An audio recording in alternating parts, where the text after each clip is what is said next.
HiTV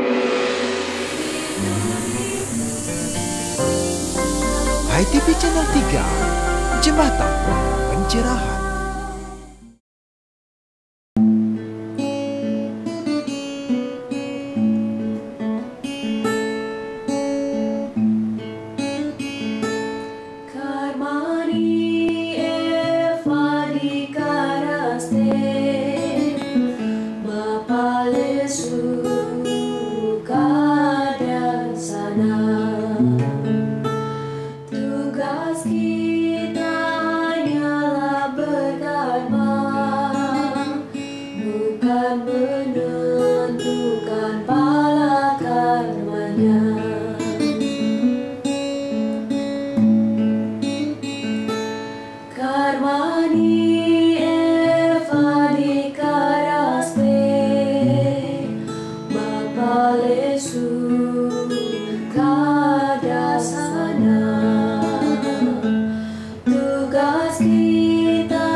Pemirsa HiTV, kita jumpa lagi dalam TOS Tayangan on the Spot HiTV Channel 3, Jembatan Pencerahan. Beberapa menit ke depan, ruang dan waktu Anda akan kami warnai dengan breaking point menu teranyar berupa tontonan, berisi tatanan dan memberi tuntunan untuk meningkatkan kualitas rada dan bakti kita karena HiTV Channel 3, Jembatan Pencerahan. Bersama saya Diah Parisia, kita awali dengan breaking point pilihan, dilanjutkan dengan acara menarik lainnya. Selamat menikmati pilihan TOS kali ini. Karmani Evani Karaste Mapalesu Kadasana. Tugas kita hanyalah berkarma, bukan menentukan pala karmanya.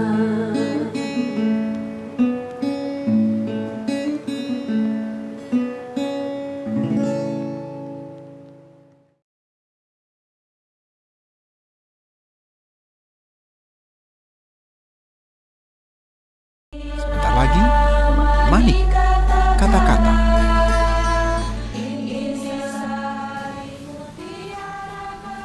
Karmani, Karmani, Karmani. Karena hidup adalah karma. Mulailah berkarma di saat ini, dimanapun kau berada, dari manapun kau berasal. Lakukan apapun yang kita bisa, maksimalkan apa yang kau punya. Sepanjang memberi kemanfaatan dan pencerahan bagi banyak orang. Saya Mia Gandewa untuk HiTV Channel 3, Jembatan Pencerahan.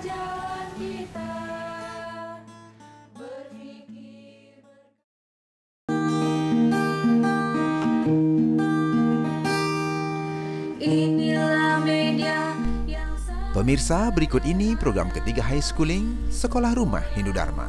Inilah Loka Karya.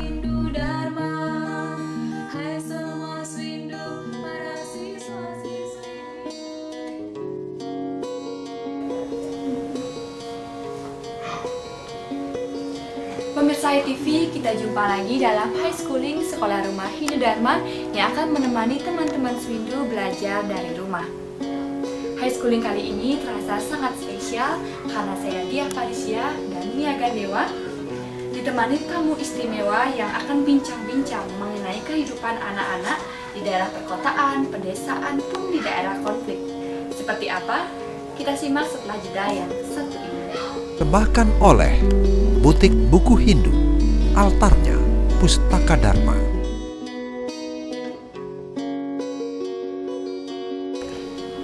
Di tengah kita sudah hadir Miss Nancy. How are you? Kita lama sudah tidak jumpa ya Miss Nancy. Memang sudah lama. Selamat datang di Gedung 3 Wartam. Nah, Miss Nancy, langsung saja kita menyebutnya Miss Nancy, seorang pemerhati anak dan juga begitu malang melintang pengalamannya di Gedung PBB dan sudah malang melintang juga di benua Eropa, Afrika, Asia, Australia dan terutama di daerah konflik. Nah, kalau pengalaman Miss Nancy tadi, kita penting untuk mendengar mendengarkan sharing mengenai pendidikan anak, filsafat anak, pola asuh anak, dan kemungkinan tanda kutip transfer knowledge ini Miss Nancy untuk anak-anak digital terutama. Ya, Om Nancy, kita mulai dari mana ya?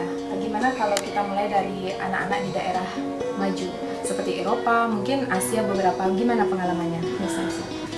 Saya lihat kesamaan antara semuanya, hanya mungkin ada beda sedikit. Cara mendidik anak ya, sebenarnya semuanya bermaksud supaya dia menjadi orang baik. Ya. Dan ada beda di beberapa tempatnya, beda budaya, tetapi ada juga sama, ada tali sama. Hanya memang ada daerah yang lebih berkembang dan memang ada lebih banyak kesempatan. Jadi orang, misalnya saya beruntung sekali karena saya lahir di kota Rochester, New York. Itu kota yang ukuran sedang. Dan kita kerja kita tinggal di suburb. Suburb itu daerah di pinggir kota. Semua generasi saya lahir sesudah Perang Dunia Kedua. Jadi orang tuanya baru bebas dari perang, sudah mau rumah tangga dan udah dapat pekerjaan, ekonominya baik dan sebagainya. Jadi mereka bisa memaksa sekolah, dan memang New York itu satu bagian negara yang mengutamakan pendidikan. Jadi saya ambil kesimpulan bahwa semuanya punya kekuatan dan mereka coba urus anak supaya bisa hidup di dalam lingkungan mereka. Kalau di desa, ya itu kebanyakan saya akan jadi petani. Jadi mereka ikut klub untuk mengembangkan sifatnya. Tetapi orang di kota mungkin mereka ikut organisasi yang lebih terpusat pada hal-hal tertentu. Ya, terima kasih Miss Nancy sudah menyampaikan bagaimana pengalamannya di kota kelahiran seperti daerah-daerah yang memang benar-benar maju dan keceriaan anak-anak di sana. Lalu bagaimana dengan pengalaman Miss Nancy di daerah yang tertinggal, misalnya saja di Papua mungkin atau di Somalia? Bagaimana Pak? Kalau saya bisa membedakan daerah-daerah,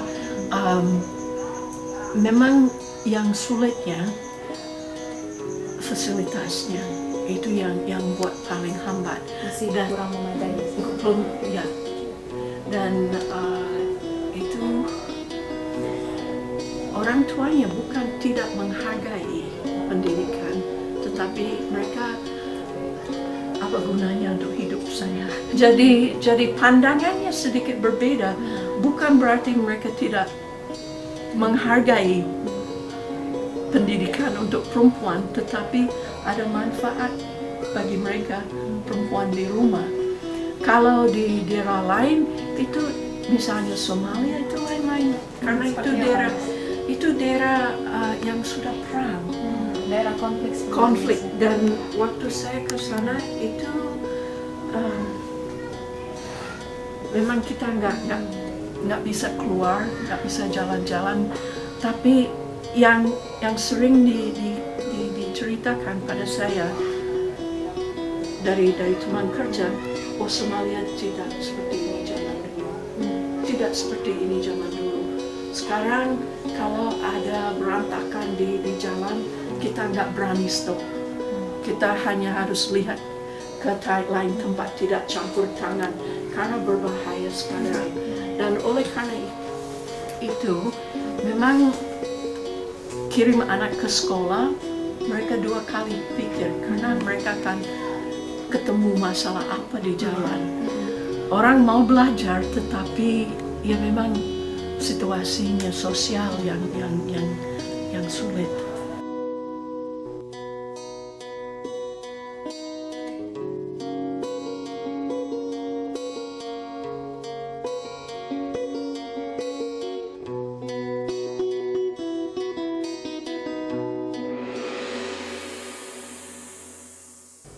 Pemirsa, berikut ini Manik Kata-Kata. Karena kita makhluk pribadi yang tidak bisa hidup sendiri, mari mulai bicara dengan hati agar terlahir takwamasi. Takwamasi melahirkan toleransi, toleransi menjadikan harmoni. Karena itu, mari menjaga hati demi harmoni, demi damai pertiwi. Saya, Wayan Pewinje, untuk HiTV Channel 3, Jembatan Pencerahan.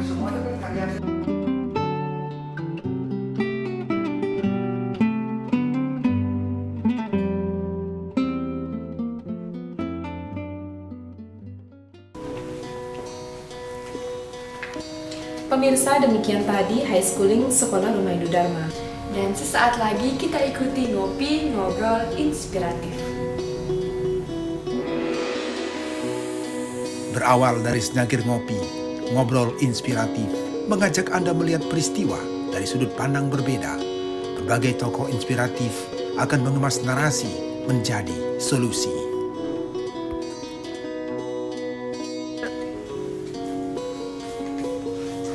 Pemirsa HiTV Channel 3, kita jumpa kembali dalam program Ngopi, Ngobrol, Inspiratif Bedah Kolong Majalah Warta. Senang sekali saya Mia Gandewa akan bersama Bapak Putu Gede Yoga, kolumnis Wartam yang akan menguraikan dan diskusi bersama tentang topik bahasan kita, Wartam Kosala, Tugu Pengapit Lawang.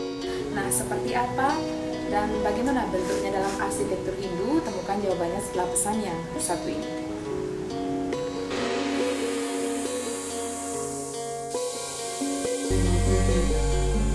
Galeri, bukuku, mengemas kata, menata aksara, peace of mind, oase di pusat kota. Pemirsa HiTV Channel 3, saat ini kita ada di Courtyard Wartam bersama Bapak Putu Gede Yoga, kolumnis Wartam. Nabi Orti, Pak Yoga. Becek-becek Mia. Ya, sehat selalu Pak ya. Seperti tulisan Bapak di majalah Wartam edisi 80 nih, membahas tentang salah satu rubrik di Wartam Kosala, Tugu Pengapit Lawang. Nah, kita ketahui kan Tugu Pengapit Lawang ini semacam gori atau candi bentar yang berfungsi untuk menjaga lawang. Nah, kalau kita masuk ke bentuknya nih Pak, diwujudkan dalam bentuk bedogol atau patung raksasa. Nah, kadang kalau kita masuk ke pekarangan rumah itu menjadi satu dengan angkul-angkul nah Pak ya. Nah, berbagai macam bentuknya bisa dijelaskan Pak? Nah, dari sisi pemahaman pengertiannya ada tugu. Jadi dia secara arsitektur dia bangunan masif demikian, semua dari batu, dari badan, kepala sampai kakinya. Nah, salah satu tipologi dari tugu adalah tugu Lawang. Terus tipologi yang lain ada tugu Puijang, ya, tugu Penglurah, Penglurah Agung, kemudian ada tugu Sedan Karang dan lain sebagainya. Nah, itu bentuk-bentuk tipologi tugu. Nah, dari yang tugu Apit Lawang ini dia letaknya dari namanya kita ketahui dengan mudah dia mengapit daripada lawang. Jadi lawang itu kori. Nah, kori bisa ada candi bentar di situ bentuknya angkul-angkul sederhana. Nah, dia ada di depan itu. Nah, bisa dalam bentuk patung, bisa atau bedogol tadi, bisa dalam bentuk pelinggih atau menyatu dia hanya bentuknya berupa lubang demikian di badan daripada candi ataupun kori itu. Nah, seperti itu ya. Jadi kalau dari segi bentuknya mudah dikenali ya kalau kita lihat dari posisinya Pak ya. Tadi bicara tentang tipologi bangunan nih Pak ya. Tipologi, sekarang kita tipologi komplek bangunan suci seperti pura atau bangunan-bangunan yang mungkin di Bali atau di Jawa yang sering kita temukan. Nah, kalau dari sudut pandang arsitektur Hindu nih Pak, bagaimana sih tentang Pengapit Lawang nih Pak? Nah, dari sisi fungsi mungkin maksudnya ya. Jadi dari sisi fungsi dia juga ke fungsi ya. Pak. Dia memang secara khusus untuk menstanakan energi daripada Tuhan Yang Maha Esa, Dasar Yang Budi demikian dalam bentuk kalanya ini, jadi mengelola energi. Nah, kalau disebutkan namanya, kalau merujuk dari kitab Uttarakanda itu disebut. Nah, ini ada konteksnya dengan Mahakala dan Nandi suara, jadi diletakkan di kanan dan kiri. Bentuk raksasanya kalau diwujudkan dalam bentuk raksasa, dia berbentuk raksasa, berbadan raksasa, bermuka raksasa di Mahakala. Kemudian yang nadi suaranya, dia badannya raksasa, mukanya macan seperti itu.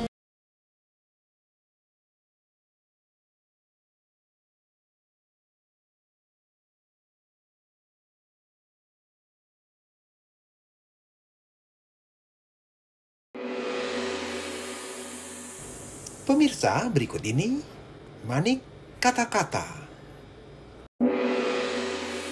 Sadarkah kita bahwa akhir-akhir ini kita dihadapkan pada dua kutub pilihan genting? Memuja kebebasan atau menjaga kesehatan? Tapi apapun pilihan Anda, awalnya adalah waspada, hati-hati, kompromi untuk adaptasi. Beradaptasi adalah intuisi, naluri untuk berkreasi, energi untuk tetap eksistensi. Saya, Kadek Siwambara, Hindu Dharma Bercahaya.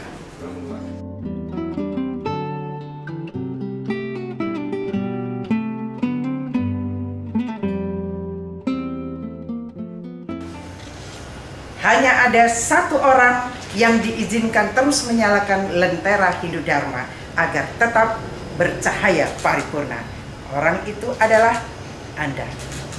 Saya Niputu Putri Swastini Koster untuk Hai TV Channel 3, Jembatan Pencerahan.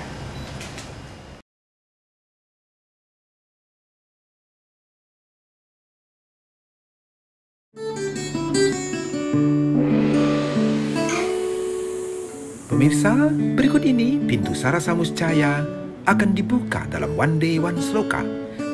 Satu persatu dari slokanya akan menjadi bekal menata hati dalam perjalanan jiwani.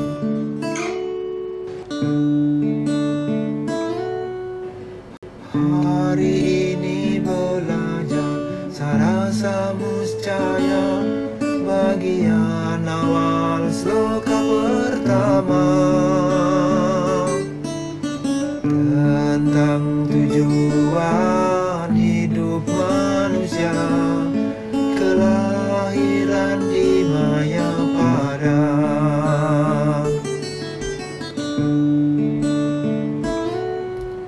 Dharma arta jaga maja, moksa baraka sabah, yadi asti tadayaka, yadi asti antan wajib.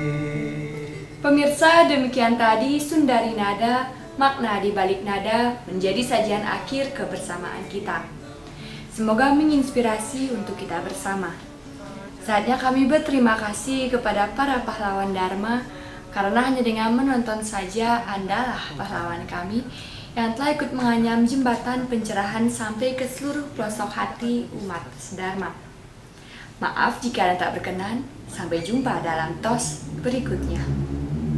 Ketahuilah Bharata Sabha, ajaran Dharma Arta Kama Moksa. Ketahuilah kau Jana Mejaya, ajaran Dharma Arta Kama Moksa yang tidak ada di Sarasa Muscaya tentu tidak akan ada di tempat lainnya, karena Sarasa Muscaya adalah sumber segalanya. Ketahuilah Jana Mejaya, ajaran Dharma Arta Kama Moksa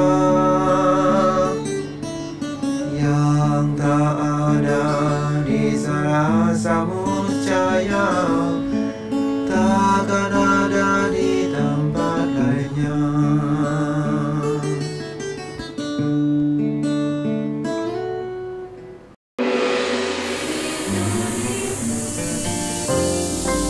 Hai TV Channel 3, Jembatan Pencerahan.